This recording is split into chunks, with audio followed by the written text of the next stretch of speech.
नमस्कार, mid day prime में आप सभी दर्शकों का बहुत बहुत स्वागत है। मैं हूं असीम मिश्रा और शुरुआत करना चाहेंगे सबसे पहले इस वक्त की तमाम ताजा तरीन सुर्खियों के साथ। प्रधानमंत्री नरेंद्र मोदी ने पैरालंपिक खिलाड़ियों के शानदार प्रदर्शन को सराहा। कहा, रिकॉर्ड संख्या में पदक जीतकर नया कीर्तिमान स्थापित करने पर खिलाड़ियों को बधाई। जीतने के जज्बे को बताया देश की ताकत।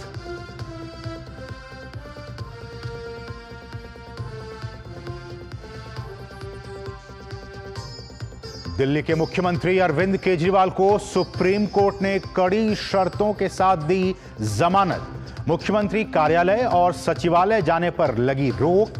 सरकारी फाइल पर नहीं कर सकेंगे सिग्नेचर। अदालत ने सीबीआई की गिरफ्तारी को सही ठहराया। केजरीवाल की जमानत पर भाजपा का हमला। कहा, शर्तों के साथ अदालत के फैसले ने कट्टर बेईमान केजरीवाल को फिर से दिखाया आईना। नैतिकता के आधार पर इस्तीफा दें अरविंद केजरीवाल।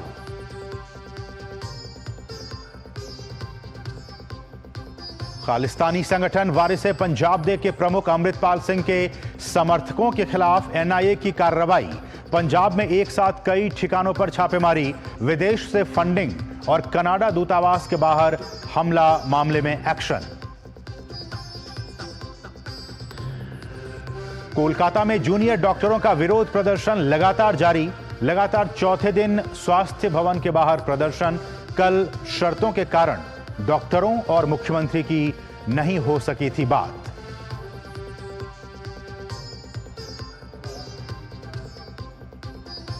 हरियाणा और जम्मू कश्मीर में विधानसभा चुनाव के लिए नामांकन पत्रों की आज हो रही है जांच। दोनों राज्यों में सभी दलों का चुनाव प्रचार तेज।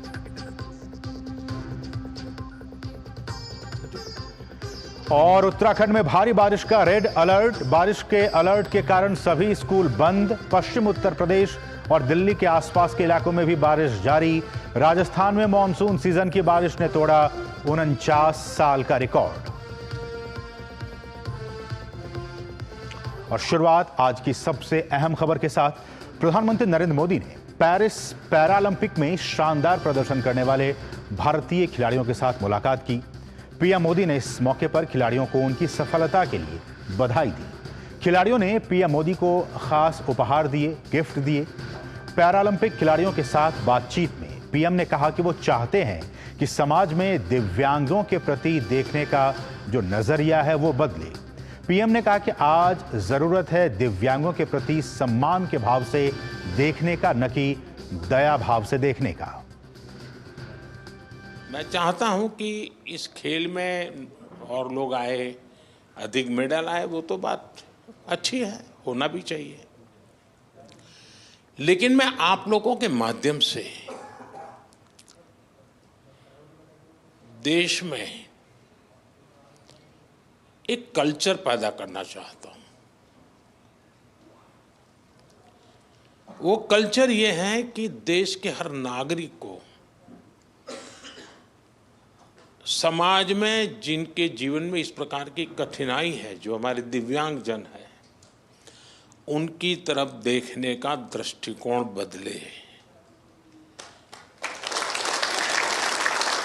वे उनके प्रति सम्मान के भाव से देखे, दया भाव से नहीं। वो हमें मंजूर नहीं है। दया भाव नहीं चाहिए, सम्मान से देखे, मैं तुमसे कम नहीं हूं। ये मिजाज मुझे देश में पैदा करना है। प्रधानमंत्री ने कहा कि पैरा एथलीट आज समाज के मन को बदलने का काम कर रहे हैं। उन्होंने कहा कि पैरा खिलाड़ी सिर्फ मेडल नहीं बल्कि माहौल बदलने का भी काम कर रहे हैं। तो आप जो ये कंट्रीब्यूशन कर रहे हैं वो एक पूरे समाज के मन को बदलने का आपका कंट्रीब्यूशन है। सिर्फ मेडल नहीं, मेडल से ज्यादा आप माहौल बदल रहे हैं।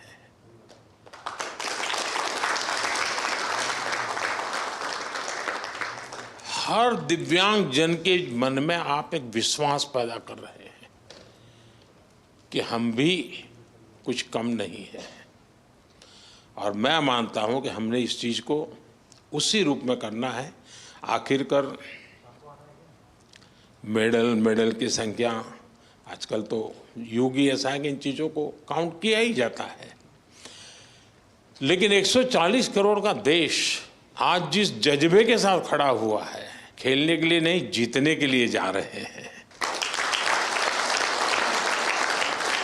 मैं एक पार्टिसिपेंट हूँ ऐसा नहीं है, एक परफॉर्मर हूँ। ये जो मिजाज है ना, वो देश की ताकत बनता है और आप देश की उस ताकत में नई ऊर्जा भरते हैं। और लगातार 2 ओलंपिक में गोल्ड मेडल जीतने वाले भाला फेंक खिलाड़ी सुमित अंतिल ने पीएम मोदी को उनके सहयोग के लिए धन्यवाद दिया। नमस्ते सर, मेरा नाम सुमित अंतिल है और मैं back to back second gold medal है सर मेरा।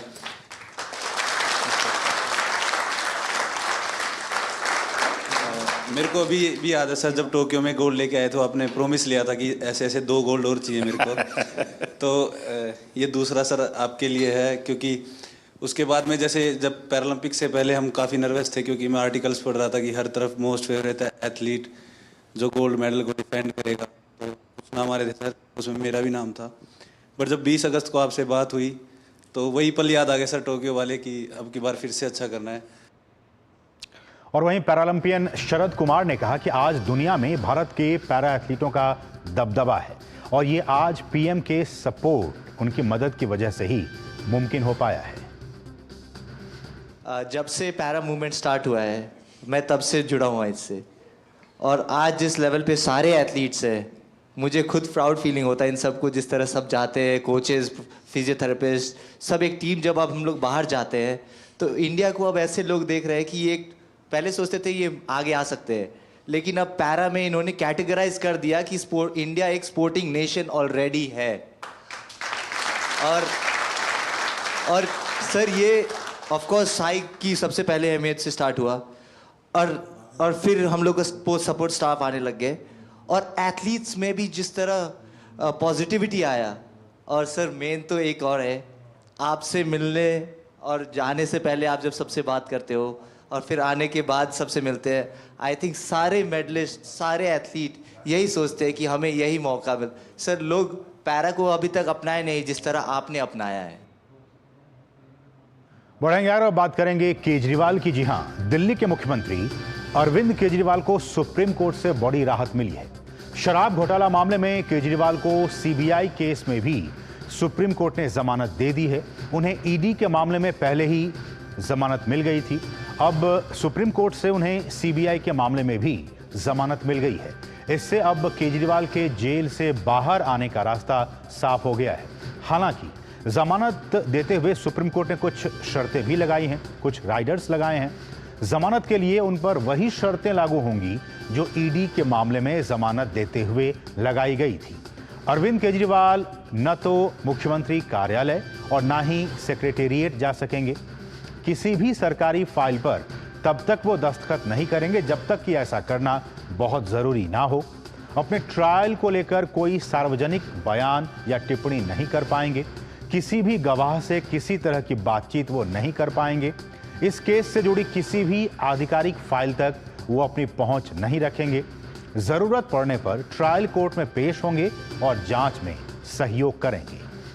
तो ये कुछ शर्तें जो कि सुप्रीम कोर्ट ने अरविंद केजरीवाल पर लगाई हैं कि आपको तो हम जमानत दे रहे हैं, लेकिन शर्तें क्या है कि आप मुख्यमंत्री कार्यालय और सचिवालय नहीं जाएंगे जब तक कि बहुत ज़रूरी ना हो। किसी भी सरकारी फाइल पर आप दस्तखत नहीं करेंगे और अपनी भूमिका के संबंध में वर्तमान मामले में कोई भी सार्वजनिक टिप्पणी नहीं करेंगे। कोर्ट ने ये साफ शब्दों में कहा है। साथ ही साथ इस केस से जुड़े जो भी गवाह हैं उनसे आप कोई बातचीत भी नहीं करेंगे और इससे जुड़ी जो फाइलें हैं, जो ऑफिशियल डॉक्यूमेंट्स हैं, जो फाइल्स हैं, उस तक भी आप अपने एक्सेस को नहीं रखेंगे, आप वहां नहीं पहुंचेंगे और ज़रूरत पड़ने पर जो ट्रायल कोर्ट में है उसमें पेश होंगे और जो एजेंसीज हैं उनके साथ आप जांच में सहयोग करेंगे। एलजी की अनुमति के बिना किसी फाइल पर वो दस्तखत नहीं करेंगे। ये कुछ शर्तें लगाई गई हैं। तो इस तरह से अरविंद केजरीवाल को जमानत तो मिली है, लेकिन सुप्रीम कोर्ट ने कुछ शर्तें लगाई हैं कि आप ये चीजें नहीं करेंगे, हम आपको जमानत दे रहे हैं। और इस सबके बीच दिल्ली के मुख्यमंत्री अरविंद केजरीवाल को सशर्त जमानत मिलने पर बीजेपी प्रवक्ता ने अपनी प्रतिक्रिया जाहिर की है। उन्होंने कहा कि अरविंद केजरीवाल को अपने पद से, जी हां, अपने पद से इस्तीफा दे देना चाहिए। आम आदमी पार्टी के संयोजक अरविंद केजरीवाल को सुप्रीम कोर्ट ने फिर से आईना दिखाया है। ये बीजेपी का कहना है। जो आदेश पारित हुआ है उसमें भ्रष्टाचारी अरविंद केजरीवाल को सशर्त जमानत मिली है, ये बीजेपी ने कहा है। इस आदेश के आने के बाद सबसे पहले जो अहम है, अति आवश्यक है, दिल्ली की जनता की आवाज जो भारतीय जनता पार्टी उठाती रही है, अरविंद केजरीवाल को तुरंत चाहिए कि वो अपने पद से इस्तीफा दे दें। अरविंद केजरीवाल में एक बूंद नैतिकता नहीं बची है। जो अरविंद केजरीवाल राजनीति में आकर कहते थे कि अगर किसी नेता पर आरोप लग जाए तो इस्तीफा दे दे, आज वो कंडीशनल बेल पाते हैं और तब भी 6 महीने तक किसी संवैधानिक पद पे कोई व्यक्ति बैठा हो, उसके लिए तो एक दिन अगर वो जेल चला जाए तो बहुत बड़ी बात होती है। इस्तीफा दे देना चाहिए। और इस सबके बीच दिल्ली भाजपा के अध्यक्ष वीरेंद्र सचदेवा ने मुख्यमंत्री अरविंद केजरीवाल की जमानत पर सवाल उठाते हुए कहा कि उन्हें अब मुख्यमंत्री पद पर बने रहने का कोई नैतिक अधिकार नहीं है। सचदेवा ने कहा कि जिन शर्तों पर, जिन कंडीशंस पर केजरीवाल को जमानत मिली है, उससे साफ है कि वे अब मुख्यमंत्री पद की जिम्मेदारियों का निर्वहन नहीं कर सकेंगे।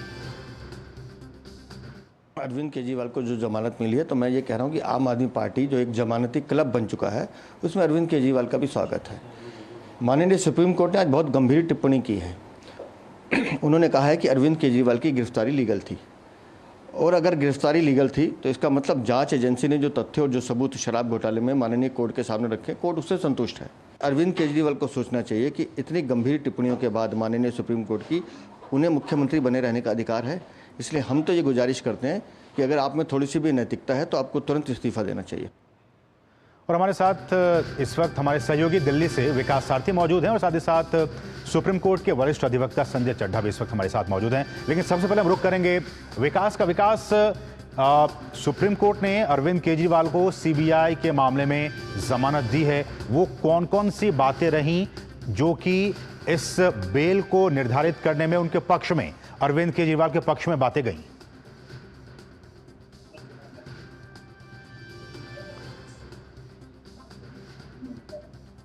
विकास, आप हमें सुन पा रहे हैं? लगता है हमारी आवाज उन तक नहीं पहुंच पा रही है। तो क्या कुछ सुप्रीम कोर्ट ने क्या कहा, इस पर हम बातचीत करेंगे अपने सहयोगी से। लेकिन जो बड़ी खबर इस वक्त की कि सुप्रीम कोर्ट ने अरविंद केजरीवाल को सशर्त जमानत दी है, इसके क्या कुछ है मायने? हमारे साथ संजय चड्ढा जी जो कि वरिष्ठ अधिवक्ता हैं सुप्रीम कोर्ट में, वो समझाने के लिए मौजूद है। संजय जी, आपका स्वागत मिड डे प्राइम में। और जैसा कि हमने अपने सवाल ये पूछा विकास से, वही आपसे सवाल कि वो कौन से ग्राउंड्स, वो कौन से पॉइंट्स ऐसे रहे जिस पर कि सुप्रीम कोर्ट मुतमईन हुआ कि नहीं, अरविंद केजरीवाल को जमानत मिलनी चाहिए, अगर आप बता सकें। देखिए, कई सारे पॉइंट हैं। शुरुआत करता हूं, सबसे अहम पॉइंट था जो मनीष सिसोदिया को बेल मिली थी। उस बेल में पहली बार, मेरे को कहने में कोई गुरेज नहीं है, पहली बार ये सेक्शन 45 की एक वे आउट निकाला गया था कि सेक्शन 45 के अलावा भी बेल जा सकती है। सेक्शन 45 को समझना बहुत अहम है, 2 मिनट का है बात।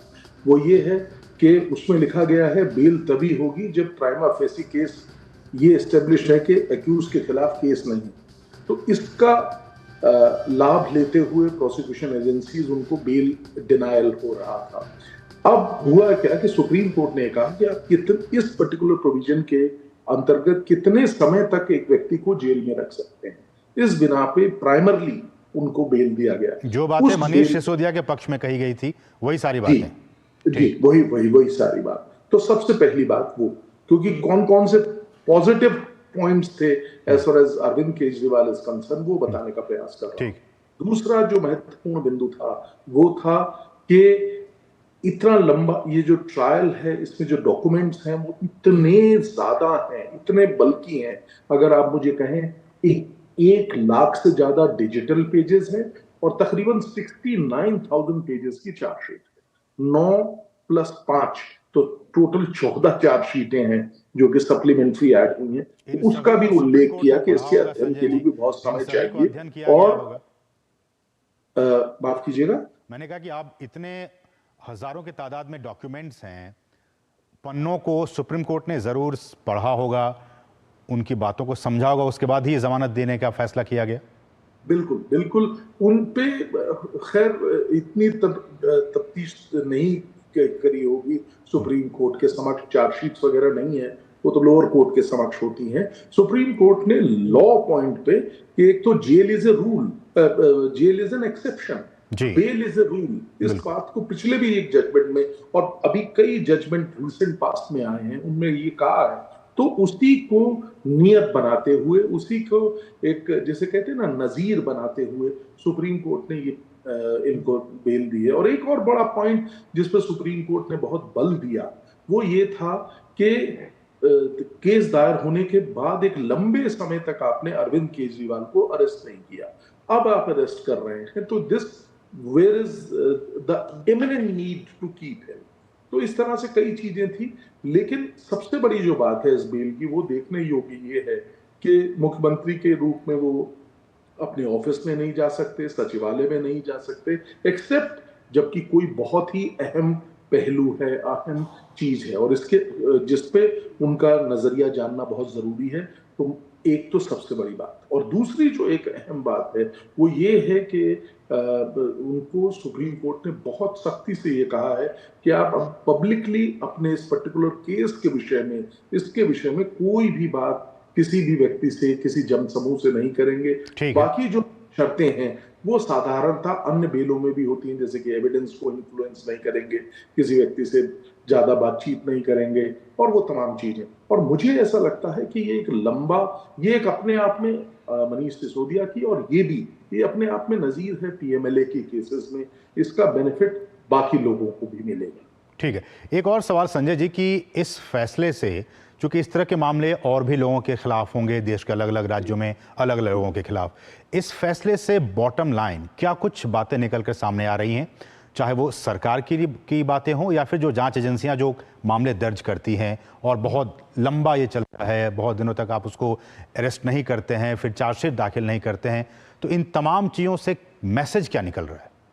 जो आपने बात कही नितिन भाई, उसी बात पे सुप्रीम कोर्ट ने भी थोड़ा सा चिंता अवश्य दिखाई कि क्यों इतना समय लग रहा है। अगर इन चीजों में इतना समय लगेगा और इस समय को देखते हुए क्या ये न्यायोचित होगा कि हम इतने 18 महीने 12 महीने तक तहकीकात ही नहीं पूरी कर पा रहे हैं, तो क्या उस समय में एक्यूज को, जिनके खिलाफ अभी केस स्टेब्लिश नहीं हुआ है, उनको जेल में रखना न्यायोचित होगा? ये भी एक बहुत अहम बात थी, जिसे कोर्ट ने बार बार अपने जजमेंट में कई बार इस चीज को वर्णित किया है, कहा है कि समय की भी कोई एक मर्यादा होती है, समय को भी देखना होता है कि आपने किस तर्ज पे आप लेके चल रहे हैं, किस तरफ मैटर बढ़ रहा है। और उस मैटर में जब एक के बाद एक चार्जशीट आ रही है, इनिशियली आपने अरविंद केजरीवाल का नाम नहीं था, बाद में उस नाम को ऐड किया गया, तो निश्चित, और जैसे जैसे तहकीकात है उसमें कोई इलीगैलिटी नहीं है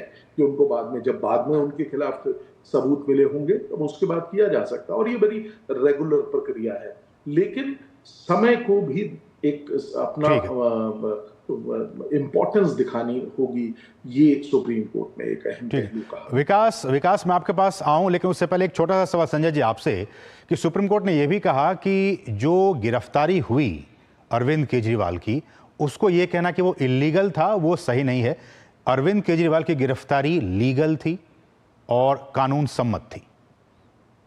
जी हाँ, देखिए किसी भी तौर पे अगर इस विषय में जिसको उन्होंने चैलेंज किया था और कहा था कि गिरफ्तारी इलीगल है, तो उसको अगर आप इस परिप्रेक्ष्य में रखेंगे तो वो परिप्रेक्ष्य सही नहीं है। सुप्रीम कोर्ट ने ये बात कही कि आप अब गिरफ्तारी को ही इलीगल बरकरार करना चाहते हैं, तो उस पर सुप्रीम कोर्ट ने बड़े स्पष्ट शब्दों में कहा कि आप एक किसी सब्सटेंस के आधार पर किया है, इसलिए गिरफ्तारी को आप इलीगल नहीं कह सकते। ठीक है, विकास हमारे साथ बने हुए हैं। विकास, अब जबकि सुप्रीम कोर्ट ने अरविंद केजरीवाल को सशर्त जमानत दे दी है, अब रिहाई की जो तैयारी है, जो प्रोसेस है तिहाड़ जेल से, वो क्या कुछ और कितना टाइम लगेगा, कब तक वो जेल से बाहर आएंगे?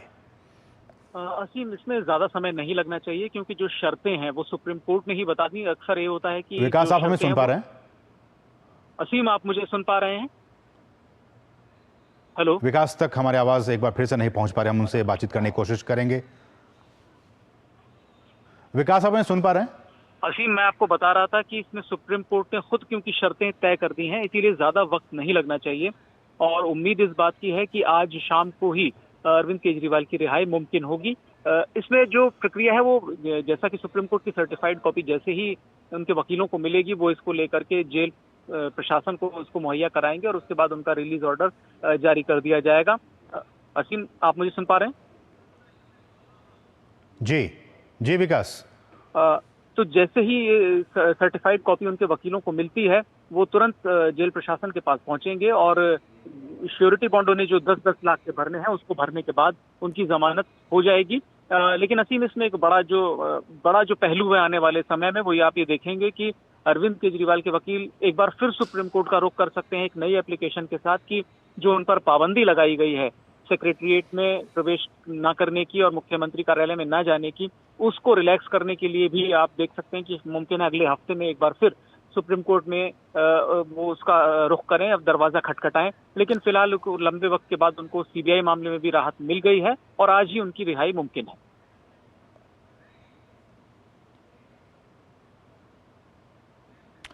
संजय जी, एक और सवाल आपसे कि अब इन तमाम चीज़ों को मद्देनजर रखते हुए भविष्य में क्या लगता है आपको कि जब इस तरह के केसेस होंगे तो ईडी को भी, सीबीआई को भी, जो तमाम जांच एजेंसियां, उनको किस तरह की बातों को ध्यान में रखना होगा अपनी पूरी कार्रवाई को लेकर?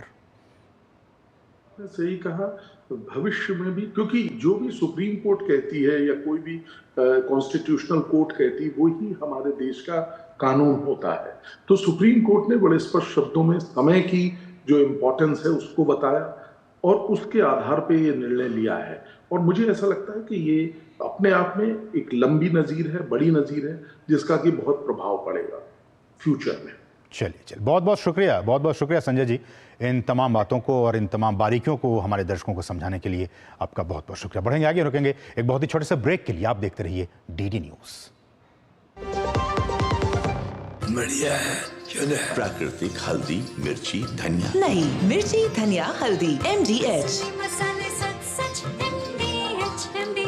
बात जब पीढ़ियों के लिए बनने वाले घर की हो तो जिम्मेदारी बड़ी हो जाती है। गैलेंट समझता है ये जिम्मेदारी। अब डबल M रिब्स के साथ गैलेंट एडवांस TMT रीबार, निर्माण का रियल हीरो। सुरक्षा की गारंटी हर चीज में जरूरी है, चाहे वो मुश्किल स्टंट हो या अच्छी फसल। इसीलिए ले आइए IIL के ट्रैक्टर ब्रांड का शिनबार, जो देता है सुंडी और ट्रिप से सुरक्षा की गारंटी। और ब्रेक के बाद आपका फिर से स्वागत है। खबर हिमाचल प्रदेश से है, जहां के संजौली मस्जिद विवाद पर मुख्यमंत्री की अध्यक्षता में सचिवालय में सर्वदलीय बैठक हो रही है। इस बैठक में कांग्रेस से प्रदेश अध्यक्ष प्रतिभा सिंह, भाजपा से रणधीर शर्मा, CPIM से राकेश सिंघा, संजय चौहान, आम आदमी पार्टी के प्रदेश अध्यक्ष सुरजीत सिंह ठाकुर सहित अन्य दलों के प्रतिनिधि मौजूद हैं। प्रदेश में सौहार्दपूर्ण माहौल बनाए रखने और बाहरी राज्यों से हिमाचल आ रहे लोगों की वेरिफिकेशन और स्ट्रीट वेंडर पॉलिसी को लेकर मंथन हो रहा है।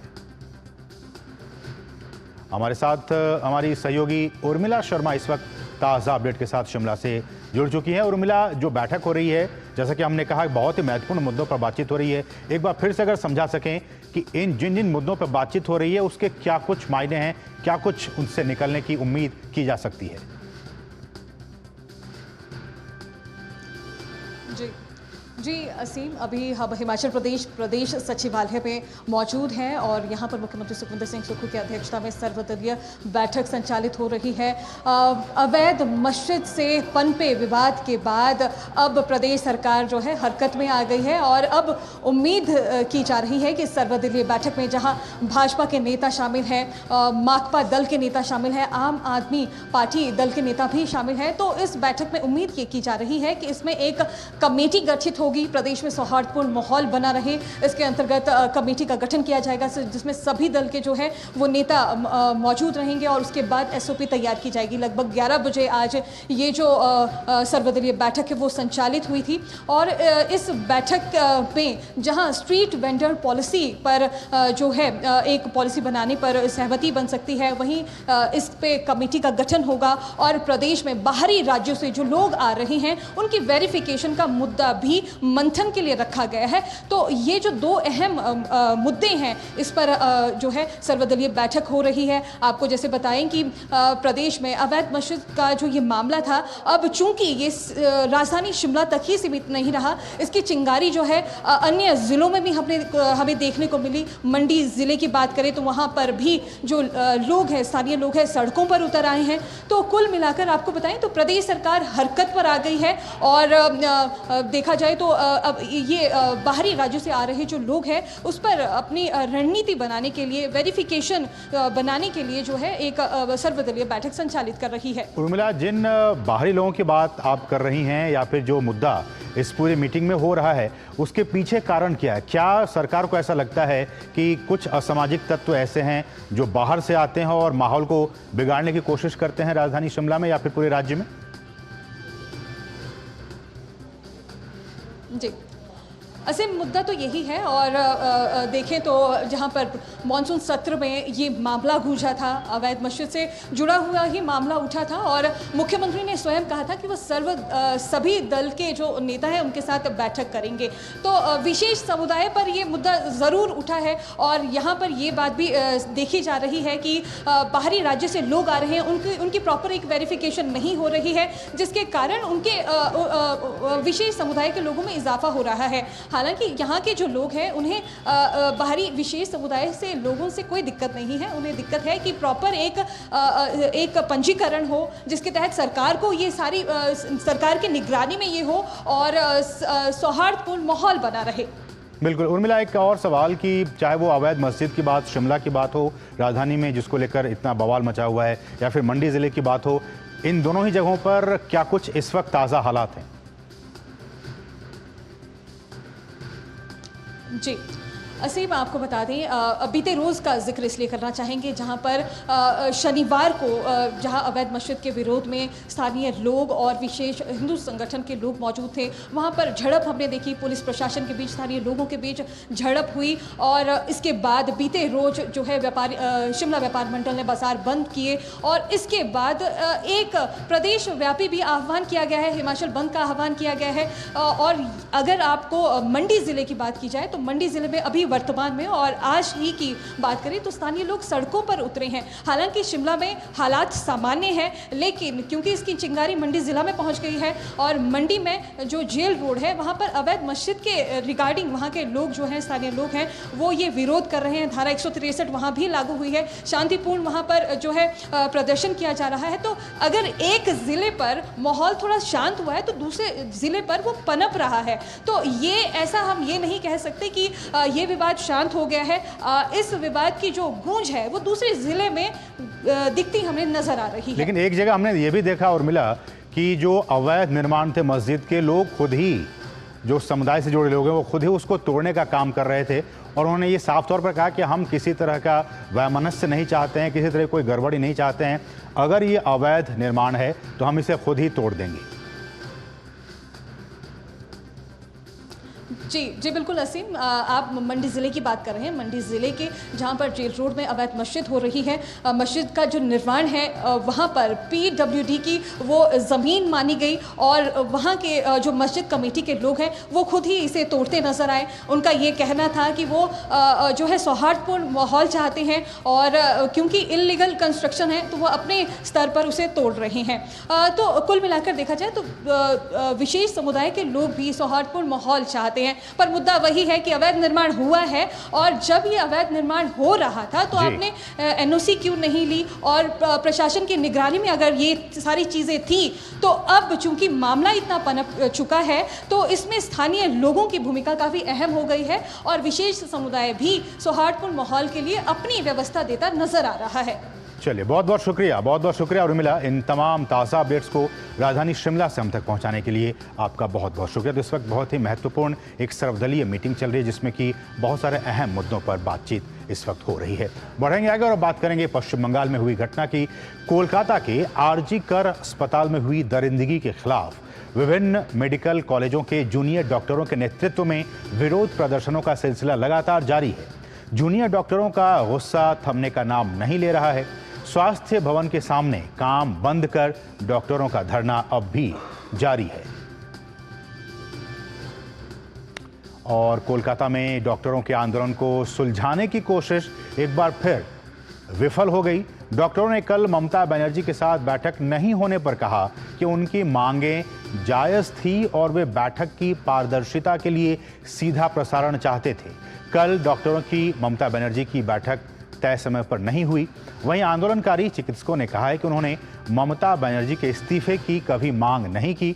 मुख्यमंत्री ममता बनर्जी ने चिकित्सकों द्वारा बातचीत से इनकार करने पर खेद जताते हुए कहा कि उनसे काम पर लौटने का आग्रह किया और लोगों की खातिर वे इस्तीफा देने के लिए भी तैयार हैं, ऐसा ममता बनर्जी ने कहा।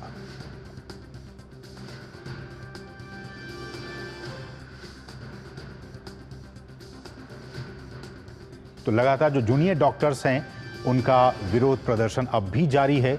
कल बातचीत नहीं हो पाई थी क्योंकि जो डॉक्टर्स हैं वो चाह रहे थे कि सीधा प्रसारण हो, लाइव टेलीकास्ट हो कि हमने क्या कुछ आपसे बातचीत की, लेकिन इस पर बात नहीं बन पाई।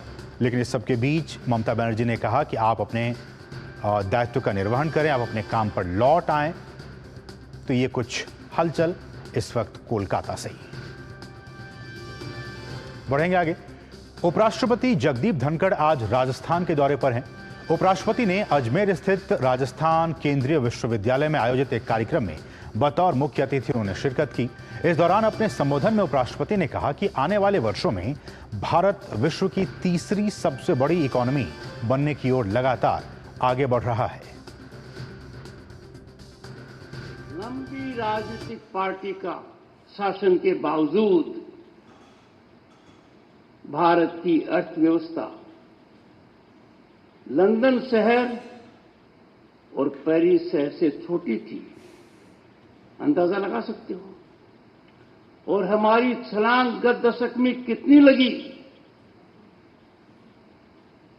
कि हमने फ्रांस और यूके को पीछे छोड़ दिया, लंदन और पेरिस की बात नहीं करना। India today boys and girls is the fifth largest global economy on way to becoming the third largest in 2 years or little more. और राजस्थान दौरे में उपराष्ट्रपति ने अजमेर स्थित राजस्थान केंद्रीय विश्वविद्यालय में संबोधन में परोक्ष रूप से इनडायरेक्टली कांग्रेस नेता राहुल गांधी का नाम लिए बिना ही उनके बयानों पर कड़ी प्रतिक्रिया दी। उन्होंने कहा कि कुछ भटके हुए लोग भारत मां का अपमान कर रहे हैं और स्वार्थ के लिए राष्ट्रहित को आहत कर रहे हैं। मन के इंटरेस्ट को प्रमोट नहीं कर सकते। दुखद विषय है, चिंता का विषय है, चिंतन का विषय है, मंथन का विषय है कि अपने में से कुछ भटके हुए लोग संविधान की शपथ के बावजूद भारत मां को पीड़ा दे रहे हैं, राष्ट्रवाद के साथ समझौता कर रहे हैं, राष्ट्र की परिकल्पना को समझ नहीं पा रहे हैं। पता नहीं कौन से स्वार्थ को ऊपर रखकर भारत मां को लहूलुहान करना चाहते हैं। मेरा उनसे आग्रह रहेगा, हर भारतीय देश के बाहर कदम रखता है तो हमारे राष्ट्रवाद का राजदूत है। बढ़ेंगे आगे। खालिस्तानी संगठन वारिस पंजाब दे के प्रमुख अमृतपाल सिंह के समर्थकों पर नेशनल इन्वेस्टिगेशन एजेंसी यानी एनआईए ने बड़ा एक्शन लिया है। जांच एजेंसी पंजाब में अलग अलग ठिकानों पर छापेमारी कर रही है और इसी कड़ी में अमृतसर के ब्यास में भी एनआईए रेड कर रही है। अमृतसर जिले के ब्यास में अमृतपाल के एक समर्थक का घर है। एनआईए को आशंका है कि देश को अस्थिर करने के लिए विदेशों से पैसा इनके पास आ रहा है। वहीं एनआईए की टीम ने अमृतसर के सुल्तान विंड रोड पर स्थित एक घर पर छापा मारा। कनाडा में भारतीय दूतावास के बाहर खालिस्तानियों के प्रदर्शन और हमले की जांच के मामले में भी एनआईए पंजाब में छापेमारी कर रही है। अमृतपाल के ऊपर पंजाब और असम में कई मामले दर्ज हैं। आपको बता दें कि वारिस पंजाब दे संगठन अलगाववाद और खालिस्तान को सपोर्ट करता है। और पंजाब पुलिस ने केंद्रीय एजेंसी के साथ संयुक्त अभियान में चंडीगढ़ ग्रेनेड ब्लास्ट मामले के मुख्य आरोपी को अपराधी को गिरफ्तार कर लिया है। डीजीपी पंजाब पुलिस ने एक्स पर इसकी जानकारी दी है। मामले में मुख्य आरोपी रोहन मसीह को गिरफ्तार किया गया है, जो कि अमृतसर ग्रामीण के थाना रामदास के गांव पासिया का रहने वाला है। इसके साथ ही अन्य आरोपियों की भी पहचान कर ली गई है। आरोपी रोहन मसीह के कब्जे से एक 9mm ग्लॉक पिस्तौल और गोला बारूद भी बरामद किया गया है। फिलहाल गिरफ्तार आरोपी अमृतसर के स्टेट स्पेशल ऑपरेशन सेल की हिरासत में है। प्रारंभिक खुलासे में रोहन ने चंडीगढ़ में ग्रेनेड विस्फोट में अपनी भूमिका कबूल कर ली है। वहीं पंजाब पुलिस ने ड्रग तस्करी के एक मामले में ड्रग इंस्पेक्टर को गिरफ्तार किया है और उसके पास से लगभग 1.5 करोड़ कैश, सोना, विदेशी करेंसी बरामद किया है। इसके अलावा 24 बैंक खातों में जमा लगभग 7 करोड़ रुपए और 2.5 करोड़ रुपए की संपत्ति अटैच की है। आरोपी जेल में बंद एक ड्रग तस्कर की मदद कर रहा था। इसके साथ ही दवा निर्माता और मेडिकल स्टोर मालिकों के जरिए इस नेटवर्क को वो चला रहा था।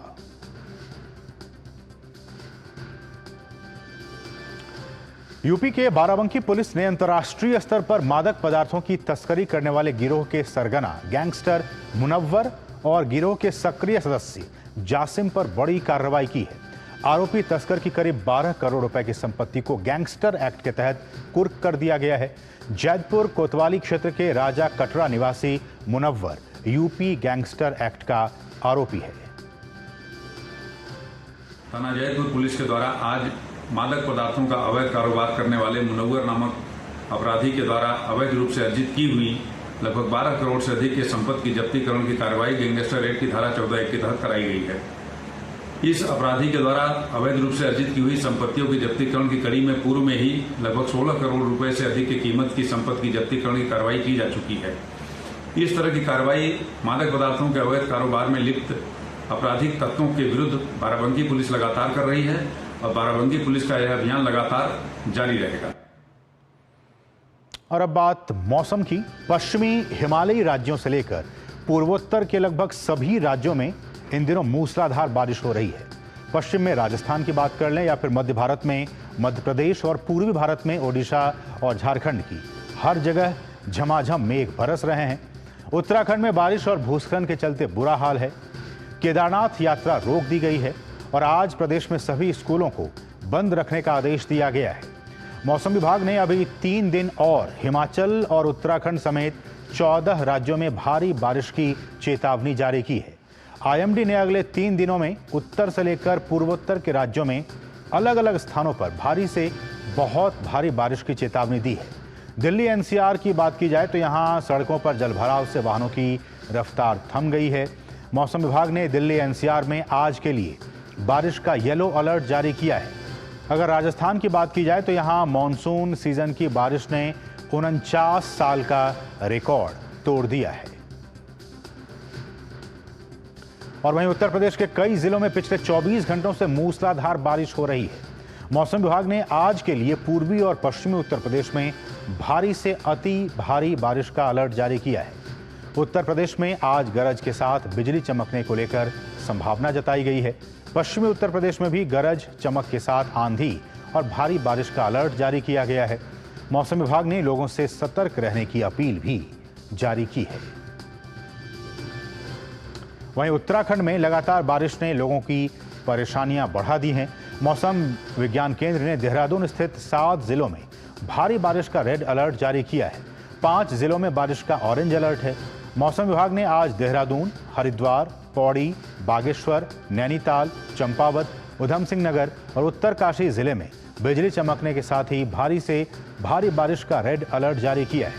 वहीं टिहरी, चमोली, रुद्रप्रयाग, अल्मोड़ा और पिथौरागढ़ में भारी बारिश का ऑरेंज अलर्ट है। प्रशासन ने चेतावनी के मद्देनजर सभी स्कूलों को शुक्रवार को बंद रखने का आदेश दिया है ताकि बच्चों की सुरक्षा सुनिश्चित की जा सके। प्रदेश के आपदा प्रबंधन सचिव ने बताया कि आपदा को लेकर सभी जिलों को अलर्ट कर दिया गया है। जिन जिलों के लिए भारी बारिश की चेतावनी जारी की गई है उनके जिलाधिकारियों से बात की गई है। उन्होंने कहा कि आपदा की स्थिति में त्वरित कार्रवाई करते हुए राहत और बचाव कार्य के लिए सभी को पहले से ही अलर्ट कर दिया गया है। सभी तैयारियां पूरी हैं। इस वक्त 4 धाम यात्रा भी जारी है। मौसम को देखते हुए सभी लोगों को पहाड़ी क्षेत्रों में आगे की यात्रा की अनुमति दी जाएगी। कुछ जनपदों के लिए रेड अलर्ट और कुछ जनपदों के लिए ऑरेंज अलर्ट जारी किया गया है। जिन जनपदों में रेड अलर्ट जारी किया गया है वहाँ के जिलाधिकारी से मैं टच में हूँ। कल मेरी सभी से बात हुई है, डिटेल में क्या क्या कार्रवाई की जानी है उसके बारे में बात हुई है। लिखित में उनको पहले भेजा जा चुका है ऑफिस के द्वारा। हमारा प्रयास है कि जब तीव्र बरसात होगी या अधिक बरसात होगी तो उसमें क्या क्या मेजर्स लिए जाने हैं, क्या क्या कार्रवाई की जानी है, उसके लिए वो कार्रवाई करें। जिलाधिकारी तैयार हैं सभी उस कार्रवाई के लिए। सो अपना जहाँ जहाँ रास्ते ब्लॉक होने की संभावना है वहाँ पे ऑलरेडी जेसीबी मशीनें और गैंग वगैरह तैनात हैं ताकि किसी प्रकार की स्थिति से निपटा जा सके। जहाँ जल भराव होने की संभावना है वहाँ ऑलरेडी हमने उपाय कर लिए हैं।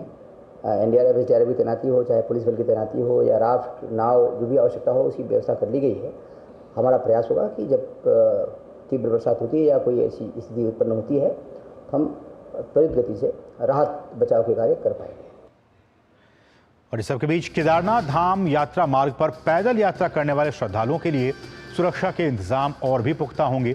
पैदल यात्रियों की भारी बारिश के बीच स्लाइडिंग और डेंजर जोन में अब हेलमेट पहनाकर रास्ता पार करवाया जाएगा। इसके अलावा यात्रियों की सुरक्षा के लिए अनाउंसमेंट सिस्टम और अलर्ट लाइट्स का प्रयोग किया जाएगा। केदारनाथ धाम की सुरक्षा सुनिश्चित करने के लिए मुख्यमंत्री लगातार अधिकारियों के साथ समीक्षा बैठक कर रहे हैं। साथ ही सोनप्रयाग से गौरीकुंड के बीच भूस्खलन प्रभावित क्षेत्र में मास्क और हेलोजन लाइट लगवाने के निर्देश भी दिए गए हैं। किस तरह से किया जाए उसके बारे में फील्ड विजिट करके देखा गया है, कई स्थानों पर देखा गया है और जो एस्टिमेट पीडब्ल्यू के द्वारा भेजे गए थे वो हमारी कमेटी जो होती है उसने स्वीकृत कर दिए हैं।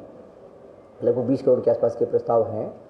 अब हम इसके बाद जाएंगे चीफ सेक्रेटरी वाली कमेटी में, तो मैडम उसको विचार करेंगी और जो उचित पाएंगे उसको स्वीकृत कर देंगी और उसके तत्काल बाद कार्य सब में स्थायी कार्य, प्रकृति के कार्य कराए जाएंगे ताकि यात्रियों को किसी भी प्रकार की दिक्कत से बचाया जा सके। देखिए, जो केदारनाथ जी में 31 जुलाई की रात में जो अतिवृष्टि हुई थी उससे काफ़ी नुकसान हुआ था और शुरुआत के 10-12 दिन हमारी यात्रा भी प्रभावित हुई थी और उस दौरान माननीय मुख्यमंत्री जी की 2 विजिट हुई थी और बड़ी विस्तार के साथ उन्होंने व्यापक निर्देश भी दिए थे कि यात्रा को तुरंत बहाल किया जाए, लोगों की जो क्षति हुई है, जो नुकसान हुआ है उसका आकलन किया जाए, रेस्टोरेशन का कार्य युद्ध स्तर पर किया जाए और लोगों की, यात्रियों की सुरक्षा का विशेष ध्यान रखा जाए। और वहीं उत्तराखंड के चंपावत में बारिश का सिलसिला अब भी जारी है। भारी बारिश के कारण टनकपुर चंपावत राष्ट्रीय राजमार्ग के पास स्वाला गांव में भूस्खलन होने से रास्ता बाधित हो गया है। राजमार्ग को सुचारू करने के लिए सड़क सफाई का काम जारी है। राजधानी दिल्ली की बात की जाए तो मौसम विभाग ने आज भी दिल्ली में तेज बारिश होने का अनुमान व्यक्त किया है। दिल्ली और इसके आसपास के क्षेत्रों में कल रात से ही हल्की से मध्यम बारिश हो रही है। मौसम विभाग का कहना है कि बारिश के कारण सड़कों और निचले क्षेत्रों में जलभराव की स्थिति बन गई है और अंडरपास बंद हो गए हैं। लेकिन इस सब के बीच दिल्ली एनसीआर में बारिश की वजह से मौसम काफी सुहावना हो गया है।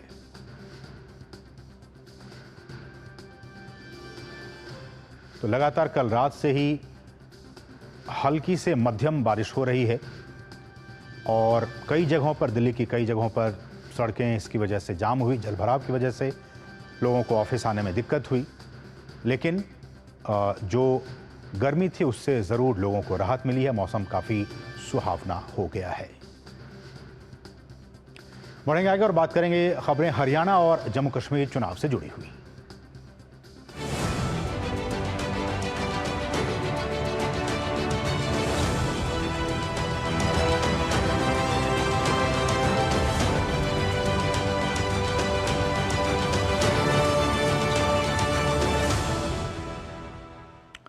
जम्मू कश्मीर के उधमपुर के भरतनगर इलाके में स्वीप प्रोग्राम के तहत छात्रों को मताधिकार के प्रति जागरूक करने का काम किया गया। भारतनगर में स्वीप के तहत विशेष जागरूकता कार्यक्रम का आयोजन किया गया। पहली बार मतदान करने वाले छात्रों ने आगामी विधानसभा चुनाव में वोट डालने और दूसरों को भी वोट डालने के लिए प्रेरित करने का संकल्प लिया। जम्मू कश्मीर विधानसभा चुनाव से पहले चुनाव आयोग के द्वारा सुव्यवस्थित मतदाता शिक्षा और निर्वाचक सहभागिता कार्यक्रम यानी कि स्वीप के तहत मतदाताओं को जागरूक करने से संबंधित कई कार्यक्रमों का आयोजन किया जा रहा है। प्रोग्राम के तहत यहाँ पर डमी वोटिंग का ऑर्गेनाइजेशन किया है। हमने मशीन्स भी खुद बनाई और ये हमने डेमोन्स्ट्रेशन करने के लिए पर्पस के लिए रखा कि ताकि लोगों को पता चले कि वोटिंग कैसे करते हैं, कहाँ पर क्या होता है। और हमने मशीन खुद ही बनाई है। कॉलेज में ही रिसोर्सेज हमको कॉलेज से मिले और प्रिंसिपल हम अपने टीचर्स का बहुत थैंकफुल है क्योंकि उन्होंने बहुत सपोर्ट किया हमको इस प्रोग्राम को सक्सेसफुल बनाने के लिए। बेसिकली ये अवेयरनेस है regarding election, regarding the importance of vote. तो एक बेस्ट मीडियम है आर्ट हमारा, तो जिसके थ्रू हम पोस्टर्स बनाते हैं, स्लोगन्स देते हैं, कैप्शंस लिखते हैं, लोगों को सेंसिटाइज करते हैं, अवेयर करते हैं कि इलेक्शन कितना इम्पोर्टेंट है, वोट कास्ट करना कितना इम्पोर्टेंट है। और जम्मू कश्मीर में 10 सालों के बाद हर एक विभाग में 10 साल के अंदर हर एक विभाग में हजारों कर्मचारी अनुबंध पर काम कर रहे हैं। अनुबंध के इन लाखों कर्मचारियों का मुद्दा इस बार राजनीतिक गलियारों में छाया हुआ है और भाजपा, एनसी, पीडीपी सहित सभी दलों ने इस मुद्दे पर अपनी सहमति दी है ताकि सरकार बनने पर उन्हें जस्टिस मिल सके, उन्हें न्याय मिल सके। अनुबंध कर्मचारियों और रोजगार की स्थिति पर बात की हमारे सहयोगी ऋषि कुमार ने यूनियन के अध्यक्ष मज़ाहत हुसैन दुर्रानी से। इस समय हमारे साथ एम्प्लॉय जॉइंट एक्शन कमेटी के चेयरमैन वज़ाहत हुसैन दुरानी साहब हैं। इनकी क्या क्या मांगे हैं, कुछ मांगे इनकी अलग अलग राजनीतिक दलों ने अपने मैनिफेस्टो में शामिल की हैं, तो इनसे पूछते हैं कि इनकी क्या क्या मांगे हैं। सर, सबसे पहले आप ये बताएं कि इस बार के चुनाव में आपकी मांगे क्या हैं, उसके बाद बात करेंगे कि किस पार्टी ने क्या कहा है। तो आपकी मांगे बेसिकली क्या है चुनाव में? देखिए, मांगे तो हमारी बहुत सारी है। सबसे पहले आपका शुक्रिया मुझे बुलाने के लिए। हमारी मांगे तो बहुत सारी हैं, लेकिन जो बर्निंग इश्यूज़ है उसमें एक रेगुलराइजेशन ऑफ डेली वेजर्स है, different categories of temporary employees है, उसमें कंसोलिडेटेड भी है, रहबरी खेल है, रहबरी जंगलात है, कैजुअल्स है, डेली वेजर्स है, कंसोलिडेटेड है। बहुत सारे ऐसे टेम्परेरी एम्प्लॉयज़ हैं जिन्होंने अपनी टर्म पूरी की है, जो उनसे वादा किया गया था, लेकिन अभी तक वो रेगुलर नहीं हुए। एक तो ये है हमारा सबसे बड़ा। दूसरा, इस स्टेट में वेज पॉलिसी नहीं है, न रेगुलराइजेशन पॉलिसी है। हम इस स्टेप को वेलकम करते हैं। ये गवर्नमेंट ऑफ इंडिया का बहुत अच्छा डिसीजन है कि यहाँ पे डेमोक्रेसी बहाल होगी और यहाँ पे एक पॉलिटिकल सेटअप आएगा। उन्होंने हमारी डिमांडों को अपने मैनिफेस्टो में रखा है, वो चाहे बीजेपी हो, चाहे नेशनल कॉन्फ्रेंस हो, चाहे पीडीपी हो, इवन कांग्रेस हो, सब ने हमें वादा किया है। एसोसिएशन की तरफ से आप लोगों ने क्या राजनीतिक पार्टियों के साथ कुछ संवाद किया है? क्या उनसे कुछ ताल्लुकात रखे हैं ताकि, या उनसे मांगे रखी थी जब उन्होंने शामिल किया? देखिए जनाब, जहाँ तक डेलीवेजरों का या कंसोलिडेटरों का मामला है, ये पिछले 20-25 साल से है। जितनी भी गवर्नमेंटें यहाँ आई हैं, उन्होंने कैबिनेट कमेटियाँ बनाई, सब कैबिनेट कमेटियाँ बनाई, वो सारे अवेयर है इस चीज़ से। हमने बात की वज़ाहत साहब से, जो कि चेयरमैन हैं ट्रेड यूनियन की तरफ से। इन्होंने साफ कहा है कि इनकी जो मांगे हैं कानून सम्मत हैं और लंबे समय से चली आ रही हैं और इन मांगों को ये पूरे तरीके से जायज़ रूप से रखना चाहते हैं। और इन्होंने साफ कहा है कि सरकार किसी भी की हो, कर्मचारी वफादार होता है काम काज करने के लिए। तो इसी उम्मीद के साथ कि इनकी मांगें पूरी होंगी जब सरकार बनेगी और इस चुनाव में इनकी ज़रूर उम्मीदें हैं कि ये शांतिपूर्ण माहौल में चुनाव के दौरान जो उन्होंने अपने मुद्दे रखे हैं वो ज़रूर सफल होंगे। कैमरामैन अनिकेत के साथ ऋषि कुमार, डीडी न्यूज़, श्रीनगर। बढ़ेंगे आगे। पीएम मोदी की अगुवाई में केंद्रीय मंत्रिमंडल ने पिछले साल फरवरी में प्रधानमंत्री सूर्य घर मुफ्त बिजली योजना की शुरुआत की थी, जिसके तहत 300 यूनिट तक फ्री बिजली देने की बात कही गई। कैसे ये योजना भारत की ऊर्जा जरूरतों और आवश्यकताओं को पूरा कर रही है, जमीनी स्तर पर इसका जायजा लिया हमारे सहयोगी तापस भट्टाचार्य ने। मैं इस वक्त हूँ गुजरात के गांधीनगर पे। यहाँ पे आप देख सकते हैं हर एक घर के ऊपर ये सोलर पैनल लगे हैं। तो हमने सोचा कि पता करते हैं कि ऐसा क्या है गांधीनगर और आसपास के इलाकों में कि हर घर के ऊपर सोलर पैनल लगा रहे हैं। क्या इससे कोई फ़ायदा मिलता है? क्योंकि प्राइम मिनिस्टर मोदी ने भी कहा था कि हम हर एक घर को कनेक्ट करेंगे सोलर पैनल के साथ। पीएम सूर्य घर इम्प्लीमेंटेशन भी किया जा रहा है, एक योजना है बहुत स्ट्रॉन्ग। आए हैं इस घर पे, डॉक्टर साहब का घर है। सर, सबसे पहले अपना नाम बताइए। हम डॉक्टर गुंजन बदरकिया। डॉक्टर साहब, तो पहले ही बताइए, घर तो आपका शानदार है, उसके घर के चांस जो सुंदरता के साथ साथ एक इंटरेस्टिंग चीज़ देख रहे हैं कि ऊपर यहाँ पे हर एक घर के ऊपर सोलर पैनल लगा हुआ है। तो क्या फ़ायदा हो रहा है या ये ऐसे ही लगा हुआ है? नहीं, डेफिनेटली फ़ायदा तो बहुत हो रहा है। फ़ायदा हो रहा है। अच्छा, एक जस्ट लोगों को जानने के लिए, क्योंकि लोग जानना चाहते हैं कि सोलर पैनल लगाने से क्या बिजली की बिल आती है उसमें क्या कटौती होती है, क्या उसमें कोई फ़ायदा होता है कि नहीं? थोड़ा सा पहले पता करते हैं कि पहले आप लोग यहाँ पे रहने से पहले क्या बिजली का बिल देते थे, मतलब एक एवरेज के हिसाब से? एवरेज के हिसाब से like it is around 12,000 to 13,000 rupees. 12 से 13,000 महीने का? महीने का। जो सोलर पैनल लगा उससे कुछ फ़ायदा मिला? नहीं, डेफिनेटली उससे फ़ायदा। कैसे हम जानना चाहेंगे आपसे कि कैसे फ़ायदा मिला? सो लाइक एवरेज हमारा बिल जो रहता था वो 12,000 रुपीज़ पर मंथ के हिसाब से रहता था। So after like applying this solar, तो ये बिल कम होके लास्ट मंथ का हमारा सिर्फ 800 रुपये ही आया है। क्या बात करें, सिर्फ 800 रुपये का बिल है? आपको अच्छा लग रहा है यहाँ पे? हाँ, मुझे तो बहुत अच्छा लग रहा है। हाँ, तो ये सोलर पैनल नया कुछ आप लोगों को समझ में आ रहा है कि ये सोलर पैनल, सोलर एनर्जी आप लोगों को पढ़ाया भी जा रहा है? हाँ, हमारा एग्जाम था तभी हमें पढ़ाया था। हाँ, तो अब साइंस में था हमारा। और साइंस अब आपके घर पे है। तो यहाँ पे ऐसे बहुत से लोगों को आप देख पा रहे हैं कि ये लोग देख रहे हैं। आसपास के जो लोग हैं, हम आसपास के लोगों से ही बात कर रहे थे, एक पड़ोसी भी, उनको भी यहाँ पे आए। मैम, आप भी यहाँ पे आसपास रहती हैं, आप लोगों को भी कितना फ़ायदा मिल रहा है? अभी तो 1 महीना लगा है। तो 1 महीने में बिल आया है अभी तक या नहीं आया? नहीं आया। बिल नहीं आया? नहीं आया। अच्छा, घर की जो औरतें हैं उनको बजट लेके चलना पड़ता है, तो आपको लगता है ये फ़ायदा मिला क्योंकि बजट में सब चीज़ आ रही है, आपको आपके पास शायद वो 10-12 हज़ार एक्स्ट्रा बच रहा है? हाँ, ये बहुत ज़रूरी है।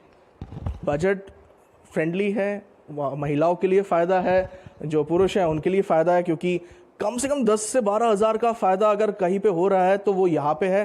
सोलर पैनल लगाना एक थोड़ा सा महंगा ज़रूर होता है, लेकिन जिस तरीके से सरकार ने सब्सिडी दी है और उसके बाद ये लॉन्ग टर्म में ये इन लोगों को बहुत ज़्यादा फ़ायदा देने वाला है।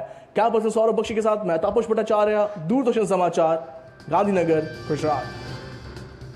तापस की रिपोर्ट गांधीनगर से। बढ़ेंगे आगे और बात करेंगे खेल जगत की तमाम बड़ी खबरों की, और हम रुक करेंगे आप सीधे हमारी खेल सहयोगी सुचित्रा का। सुचित्रा, बहुत बहुत नमस्कार। नमस्कार असीम, और शुरुआत करते हैं शतरंज से जुड़ी एक अच्छी खबर के साथ। 45वें फीडे शतरंज ओलंपियाड में महिलाओं के दूसरे राउंड में भारत की डी हरिका, वैशाली, दिव्या देशमुख, बंतिका अग्रवाल, तानिया सचदेव की टीम ने 3.5 अंक हासिल किए, वहीं चेक रिपब्लिक ने 0.5 अंक हासिल किए। इस तरह भारत ने शानदार जीत के साथ प्रतियोगिता के तीसरे राउंड में प्रवेश कर लिया है। बात करते हैं हॉकी की। एशियन चैंपियंस ट्रॉफी हॉकी प्रतियोगिता में भारतीय हॉकी टीम ने अपनी जीत का सिलसिला जारी रखते हुए सेमीफाइनल में स्थान बना लिया है। भारतीय टीम ने कल खेले गए मैच में कोरिया को 3-1 से हराया था। भारत की प्रतियोगिता में ये लगातार चौथी जीत रही। भारतीय टीम अंक तालिका में शीर्ष पर है और सेमीफाइनल में पहुंचने वाली पहली टीम बनी। अब शनिवार को होने वाले मैच में भारत का सामना पाकिस्तान से होगा। दक्षिण एशियाई जूनियर एथलेटिक्स चैंपियनशिप में भारत का शानदार प्रदर्शन जारी है। प्रतियोगिता के दूसरे दिन भारतीय खिलाड़ियों ने 9 स्वर्ण पदक जीते। इसके साथ ही इस प्रतियोगिता में भारत के कुल पदकों की संख्या 19 हो गई है। इससे पहले भारत ने इस प्रतियोगिता के पहले दिन अपने अभियान की शुरुआत 3 स्वर्ण पदकों के साथ की थी। दूसरे दिन भी भारतीय खिलाड़ियों ने अपने दमदार प्रदर्शन को जारी रखा और पदकों की झड़ी लगा दी। तो ये थी इस वक्त की खेल जगत से जुड़ी कुछ बड़ी खबरें। वापस चलते हैं असीम के पास। बहुत बहुत शुक्रिया सुचित्रा, इन तमाम खेल अपडेट्स को हम तक पहुंचाने के लिए। बढ़ेंगे आगे और अब बात करेंगे अर्थ जगत की कुछ अहम खबरों की। बात करेंगे शेयर बाजार की। तो घरेलू शेयर बाजार में आज कारोबारी सप्ताह के आखिरी दिन शुक्रवार को एक बार फिर से गिरावट दर्ज की गई। इससे एक दिन पहले बंद हुए बाजार ने नए ऐतिहासिक हाई का रिकॉर्ड बनाया था, लेकिन मुनाफा वसूली के चलते आज बाजार उच्च स्तर से फिसल कर खुला। इस दौरान बाजार के दोनों प्रमुख शेयर सूचकांक यानी कि बीएसई का सेंसेक्स और एनएसई का निफ्टी दोनों में हल्की गिरावट देखने को मिली। उतार चढ़ाव के बीच आज सेंसेक्स 82,900 के पार और निफ्टी 25,360 के पार कारोबार करता नजर आ रहा है। देश में इलेक्ट्रिक वाहनों को बढ़ावा देने के लिए सरकार ने बड़ा फैसला किया है। केंद्रीय मंत्रिमंडल ने इलेक्ट्रिक बस, एम्बुलेंस और ट्रक जैसे इलेक्ट्रिक वाहनों के इस्तेमाल को बढ़ावा देने के लिए 14,335 करोड़ रुपए के कुल परिव्यय वाली 2 प्रमुख योजनाओं को मंजूरी दी है। इन योजनाओं में पहली योजना 10,900 करोड़ रुपए के परिव्यय वाली पीएम ई ड्राइव योजना है, जबकि दूसरी 3,435 करोड़ रुपए के बजट वाली पीएम ई बस सेवा भुगतान सुरक्षा तंत्र योजना है। विस्तार से जानते हैं पीएम ई ड्राइव योजना के बारे में। देश में इलेक्ट्रिक वाहनों को बढ़ावा देने की दिशा में मोदी सरकार ने अहम फैसला किया है। कैबिनेट ने 2 वर्षों के लिए पीएम ई ड्राइव योजना को मंजूरी दी है, जिसके तहत 10,900 करोड़ रुपए मंजूर किए गए हैं। इस योजना के तहत 2 पहिया और 3 पहिया वाहनों के साथ साथ ट्रकों और हाइब्रिड एम्बुलेंस को भी शामिल किया गया है। इसके तहत देश भर में चार्जिंग स्टेशन की सुविधा भी मुहैया कराई जाएगी। इसके साथ ही टेस्टिंग इंफ्रास्ट्रक्चर के लिए भी अलग से 780 करोड़ रुपए दिए गए हैं। नई EV subsidy scheme PM electric drive revolution in innovative vehicle enhancement यानी पीएम ई ड्राइव दुनिया की तीसरी सबसे बड़ी ऑटोमोटिव इंडस्ट्री इलेक्ट्रिक मोबिलिटी को बढ़ाने की एक और बड़ी कोशिश है। इसके तहत ईवी सब्सिडी खासतौर पर इलेक्ट्रिक 2 व्हीलर्स, ट्रक और बसों के साथ साथ चार्जिंग इंफ्रास्ट्रक्चर पर फोकस किया गया है। स्कीम में 500 करोड़ रुपए ई एम्बुलेंस के लिए आवंटित किए गए हैं। पब्लिक ट्रांसपोर्ट एजेंसीज द्वारा 14,028 बसों के प्रोक्योरमेंट के लिए 4,391 करोड़ रुपए उपलब्ध कराने का प्रावधान है। ई ट्रकों को इंसेंटिव देने के लिए 500 करोड़ रुपए रखे गए हैं। दरअसल भारत में बड़े पैमाने पर इलेक्ट्रिक व्हीकल्स के प्रसार के लिए चार्जिंग इंफ्रास्ट्रक्चर को मजबूत किया जाना बेहद जरूरी है। ऐसे में स्कीम में इस सेगमेंट पर खास फोकस किया गया है। कुल आउटले का 18% से ज्यादा चार्जिंग के लिए रिजर्व रखा गया है। कुल मिलाकर चार्जिंग के लिए 2,000 करोड़ रुपए का आवंटन किया गया है। स्कीम के तहत इलेक्ट्रिक 4 व्हीलर्स के लिए 22,100 फास्ट चार्जर्स, जबकि ई बसों के लिए 1,800 फास्ट चार्जर्स और इलेक्ट्रिक 2 व्हीलर्स और 3 व्हीलर्स के लिए 48,400 फास्ट चार्जर्स लगाने की योजना है। पीएम ई ड्राइव योजना प्रदूषण को कम करने की दिशा में भी एक बड़ा फैसला है। Bureau report, DD news. और खबरों की दुनिया से जुड़े रहने के लिए अब डीडी न्यूज की खबरें और updates YouTube, Facebook, Twitter, Instagram और हमारी वेबसाइट पर भी उपलब्ध हैं और आप इन्हें फॉलो और सब्सक्राइब भी कर सकते हैं।